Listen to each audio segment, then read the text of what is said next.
ओम शांति दोस्तों। एक लेखक था और वो बहुत फेमस था। एक बार उसने चिंतन किया वर्ष के अंत में, और उसने एक कागज पर लिखा कि पूरे वर्ष में उसके साथ क्या क्या हुआ। उसने लिखा कि पिछला वर्ष मेरे लिए बहुत ही बुरा रहा। पिछले वर्ष में मुझ पर कई मुसीबतें आईं।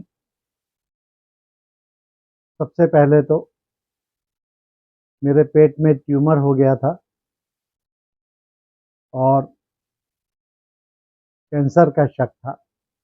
मुझे उसकी सर्जरी करानी पड़ी और मेरा लाखों रुपए मेडिकल का बिल आ गया। उसके बाद कुछ समय के बाद मेरे बेटे का एक्सीडेंट हो गया।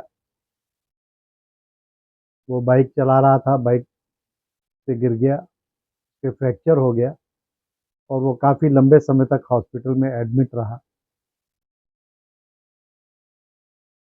और उसका मेडिकल बिल्स भी बहुत ज़्यादा आए, तो मुझे काफ़ी नुकसान हुआ।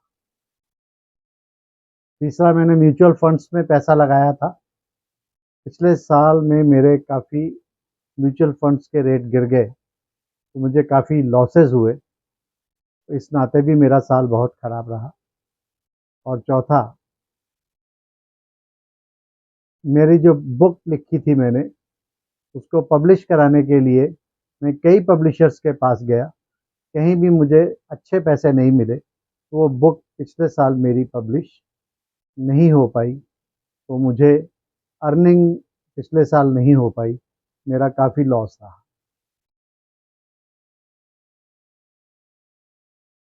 लिखने के बाद वो व्यक्ति वॉशरूम गया, उसकी पत्नी वहाँ पर आई, उसने टेबल पर वो लेटर पड़ा देखा और उसको पढ़ा। उसके बाद उसने उस पेपर को उठाया, एक नया पेपर लिया और उस पर लिखा कि पिछला वर्ष हमारा बहुत ही अच्छा रहा। मेरे पति को ट्यूमर हुआ, उसमें कैंसर का शक था, लेकिन सारे टेस्ट होने के बाद पता लगा कि कैंसर नहीं है। वो मैलिग्नेंट ट्यूमर नहीं था, बेनाइन ट्यूमर था और उसका ऑपरेशन सक्सेसफुल रहा और इस कारण मेरे पति की जान बच गई। मैं ईश्वर का बहुत बहुत धन्यवाद करती हूँ। फिर मेरे बेटे का एक्सीडेंट हुआ। बाइक एक्सीडेंट में उसकी जान भी जा सकती थी, परंतु सिर्फ फ्रैक्चर हुआ और कुछ टाइम के हॉस्पिटल एडमिशन के बाद मेरा बेटा भला चंगा होकर घर वापस आ गया। मैं ईश्वर का धन्यवाद करती हूँ।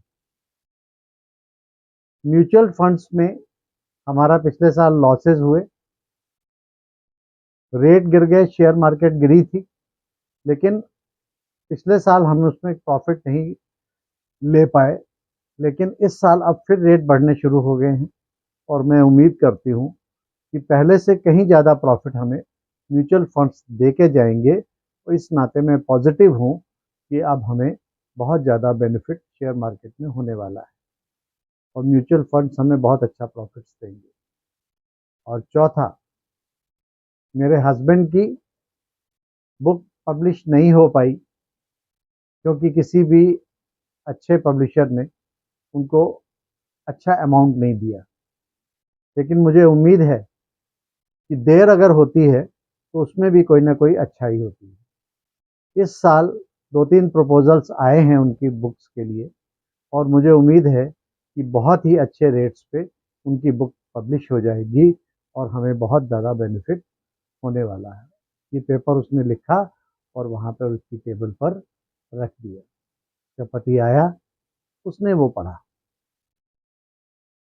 तो उसने सोचा कि देखो मैं लेखक हूँ, उसके बाद भी हम दोनों के नज़रिए में कितना फ़र्क है। एक ही घटना के दो नज़रिए हो सकते हैं। अगर हम पॉजिटिव दृष्टि से देखें तो उसमें से पॉजिटिव निकल के आता है। अगर नेगेटिव पर्सपेक्टिव से देखें तो उसमें हमें हर चीज़ नेगेटिव दिखाई देती है। हमारा नज़रिया क्या है वो बड़ा इम्पोर्टेंट है। हर चीज़ के दो पहलू होते हैं, एक पॉजिटिव एस्पेक्ट होता है, एक नेगेटिव एस्पेक्ट होता है। हम किस पर्सपेक्टिव से उन चीज़ों को देखते हैं, किस एंगल से उन चीज़ों को देखते हैं, ये बहुत इम्पोर्टेंट है। और जो भी परिस्थिति आती है, चाहे वो नेगेटिव हो या पॉजिटिव हो, हमें हर स्थिति में उस परमात्मा का, ईश्वर का धन्यवाद करना चाहिए कि जो कुछ भी हुआ, जो कुछ भी बीता, उसमें कोई ना कोई राज छिपा हुआ है। और कोई भी कारण, कोई भी चीज़ अकारणीय नहीं होती, उसके पीछे कोई ना कोई कॉज होता है। और इस रहस्य को सिर्फ परमात्मा ही जानता है। हम और आप अपनी इस अल्प बुद्धि के द्वारा उसको नहीं जान सकते। इसीलिए कहा जाता है, ईश्वर जो करता है वो अच्छा करता है।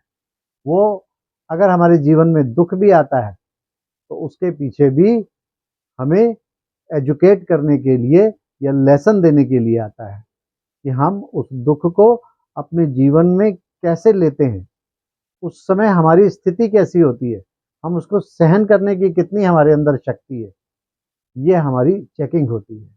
और जब सुख आता है तो उस सुख की स्थिति में हम कितने, कहीं अहंकार में तो नहीं आ जाते, बहुत ज़्यादा खुश तो नहीं हो जाते, और उस खुशी में उस परमात्मा को भी भूल जाते हैं और अपनी उस मेहनत को भी भूल जाते हैं कि उस मेहनत में तो हमने करके ही ये दिन देखा है, यह सुख पाया है। तो जीवन में सब परिस्थितियां आती और जाती हैं, लेकिन जो उन परिस्थितियों से विचलित नहीं होता है, हर स्थिति में स्टेबल या स्थिर रहता है, वही मनुष्य की मनोस्थिति सबसे अच्छी मानी जाती है। तो दोस्तों, अपने आप को